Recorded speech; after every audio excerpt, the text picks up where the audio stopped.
तो उन्होंने कहा हम घर में ये बात डिस्कस नहीं कर पाएंगे, आसपास के गांव का माहौल है, सरोगेसी हमारे लिए थोड़ा कठिन हो जाएगा मैम, एक्सेप्ट करना। तो मैंने उनको बड़ा स्पष्ट शब्दों में कहा कि सरोगेसी ही एक विकल्प है, और वो मान गए इस बात के लिए। और उन्होंने कहा ठीक है। वो हस्बैंड उनके काफी समझदार और पढ़े लिखे भी थे, तो उन्होंने अपनी वाइफ को भी समझाया कि देखो ये विकल्प नहीं है हमारे पास, तो वो भी राजी हो गई कुछ 1-2 महीने के गैप के बाद। हमने पहला सरोगेसी ट्रांसफर किया, आईवीएफ सरोगेसी केस फेल हुआ पहला अटेम्प्ट। 2011 में हमने दोनों अटेम्प्ट्स किए और अनफॉर्चुनेटली बैड लक कि दूसरा अटेम्प्ट भी फेल हुआ। फिर 2013 आया, उन्होंने मुझे एक बार फोन किया और कहा डॉक्टर साहब हमने आपके साथ एक बात शेयर करनी थी कि हमने एक बच्चा अडॉप्ट किया है।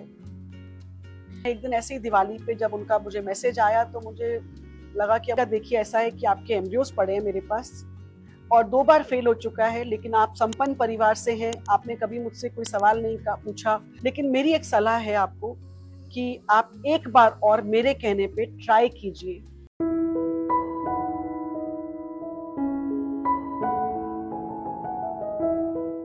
आज हमने पुराने वीडियोस देखे मैंने, तो मेरे को लगा कि मैंने बहुत बार आईवीएफ की टेक्नोलॉजी, आईवीएफ के दूसरे डिफरेंट सब्जेक्ट्स पे बात की है। मैं बैठ के सोच रही थी कि मेरे 15-20 साल के करियर में आईवीएफ के बहुत पेशेंट्स आए और गए, बहुत सारे सक्सेसफुल हुए, कुछ नहीं भी हुए। लेकिन जब मैं दिल्ली आई थी 2010 में आईवीएफ की ट्रेनिंग करने के बाद, तो मैं सोच रही थी कि मेरा सबसे पहला पेशेंट, मैं नाम तो नहीं ले सकती हूँ कॉन्फिडेंशियलिटी मेंटेन करने के लिए, मैं इतना बता सकती हूँ कि वो पेशेंट हरियाणा से थे।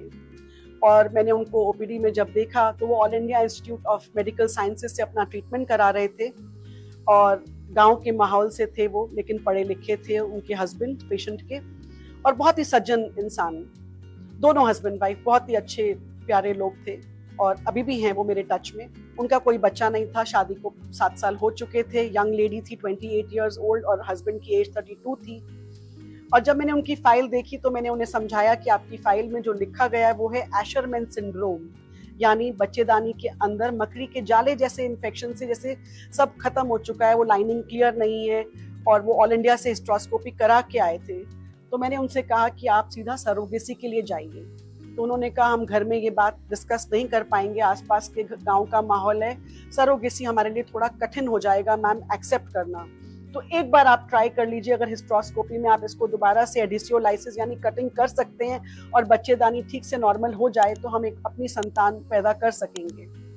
उनके अंडों की क्वांटिटी यानी एएमएच अच्छा था, एज कम थी 30 से, स्पर्म काउंट सब कुछ अच्छा था, सिर्फ प्रॉब्लम थी यूट्रस की। फिर मैंने कहा नहीं ये नहीं, मैंने हिस्ट्रोस्कोपी की और हमने उन्हें मना कर दिया कि ये यूट्रस इस लायक नहीं हो पाई है 2 बार हिस्ट्रोस्कोपी करने के बाद भी कि हम आपको सलाह दें कि आप इस यूट्रस से संतान पैदा कर पाएंगे।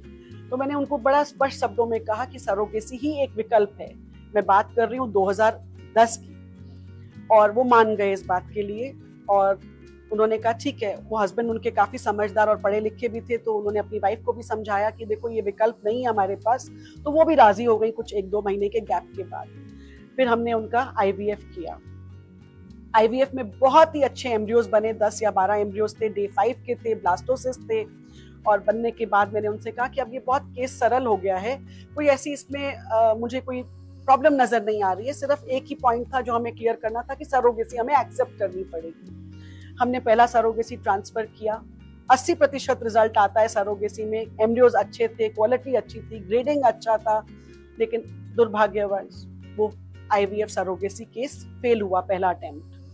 2-3 महीनों के बाद हमने दूसरा अटेम्प्ट किया 2011 में ही। 10 में वो आए थे मेरे पास और ये 2011 में हमने दोनों अटेम्प्ट्स किए और अनफॉर्चुनेटली बैड लक कि दूसरा अटेम्प्ट भी फेल हुआ। वो भी शांत बैठे रहे, कभी उन्होंने मुझसे सवाल नहीं किया डॉक्टर साहब क्यों फेल हो गया हमारा आईवीएफ, सरोगेसी में तो रिजल्ट आपने 80% बताया था और हम 2 बार कर चुके हैं, इतने पैसे भी खर्च हुए। कभी कोई सवाल नहीं पूछा, कभी कोई बात नहीं की मुझे, लेकिन ये बात चुपती रही क्योंकि वो मेरा पहला पेशेंट था। हर बार दिवाली आती, न्यू ईयर आता, वो मुझे विश कर देते थे, डॉक्टर साहब आपको दिवाली की शुभकामनाएं, आपके परिवार को भी, और न्यू ईयर पे भी ऐसे ही सेम एक विश मेरे मैसेज पे या व्हाट्सएप पे आता था और मैं जवाब देती थी। फिर 2013 आया, उन्होंने मुझे एक बार फोन किया और कहा डॉक्टर साहब हमने आपके साथ एक बात शेयर करनी थी कि हमने एक बच्चा अडॉप्ट किया है। मैंने कहा आपने घर परिवार में अडॉप्ट किया है या कहीं और से किया है? तो फोन पे ही ये वार्तालाप हुई थी मेरी। तो उन्होंने कहा नहीं डॉक्टर साहब, हमने घर परिवार से ही किया है। मेरा नेक्स्ट क्वेश्चन था कि ठीक है, अच्छी बात है, आपने बेटा अडॉप्ट कर लिया है, लेकिन आप लीगल तरीके से करिए ताकि आप सेफ रहेंगे इमोशनली भी। तो उन्होंने कहा डॉक्टर साहब हमने पूरा लीगल तरीके से किया, कागज पत्र सब साइन करके लिया है हमने घर परिवार में। ठीक है, 2013 चला गया, मैंने भी उनको मुबारकबाद दे दी। वो फोटो भेजते थे अपनी अपनी पत्नी की और बच्चे की। तो ये सिलसिला न्यू ईयर और दिवाली विश करने का चलता रहा।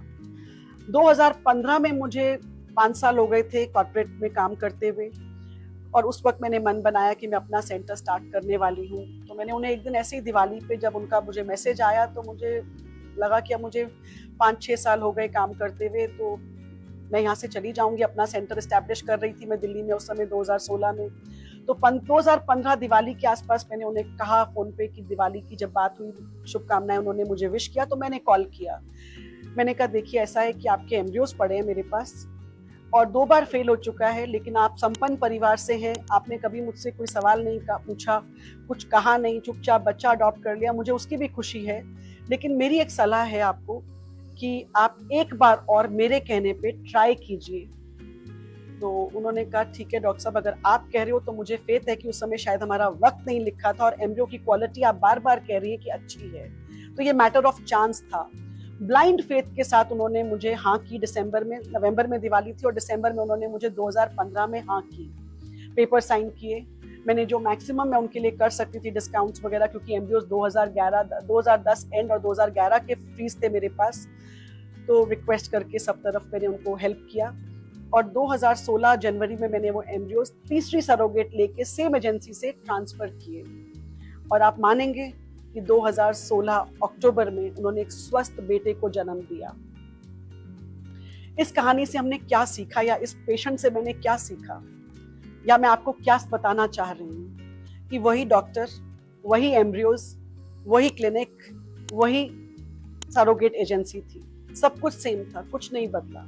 सिर्फ उस अडॉप्टेड बच्चे का घर में आना लिखा था और वक्त उस वक्त नहीं था कि वो अपनी संतान पा सके।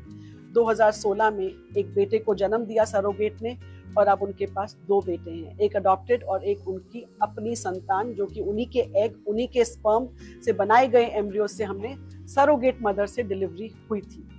और बर्थ सर्टिफिकेट दोनों पेरेंट्स के नाम पे ही बनता है, जब जेनेटिक पेरेंट्स वो थे। तो आज वो 2 बच्चों के माता पिता हैं।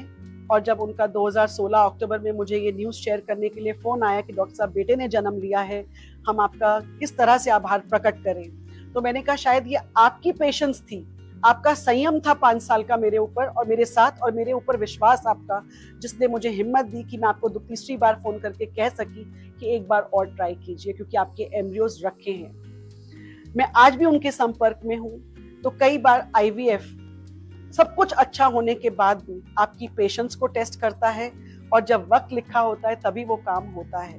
कुछ नहीं बदला था इस केस में, सिर्फ टाइम बदला था। तो आई होप आप इस बात को समझेंगे, और अपने IVF फेल्ड केस को अगर कभी आपके साथ भी हुआ है तो हिम्मत नहीं हारेंगे, दोबारा या तिबारा ट्राई करने का जज्बा रखेंगे। मैं मानती हूँ कि फाइनेंशियली या इमोशनली कई बार इंसान हिम्मत नहीं कर पाता है, लेकिन हिम्मत जुटा के उठना ही हमारी फितरत होनी चाहिए, क्योंकि हम पढ़े लिखे इंसान हैं। धन्यवाद। आई होप ये कहानी आपको समझ आई होगी और अच्छी लगी होगी, इससे कुछ आपने प्रेरणा पाई होगी। तो IVF परसिस्टेंस का नाम है, इसका दूसरा नाम ही कोशिश है और परसिस्टेंस है, तो इसको हमेशा कायम रखें।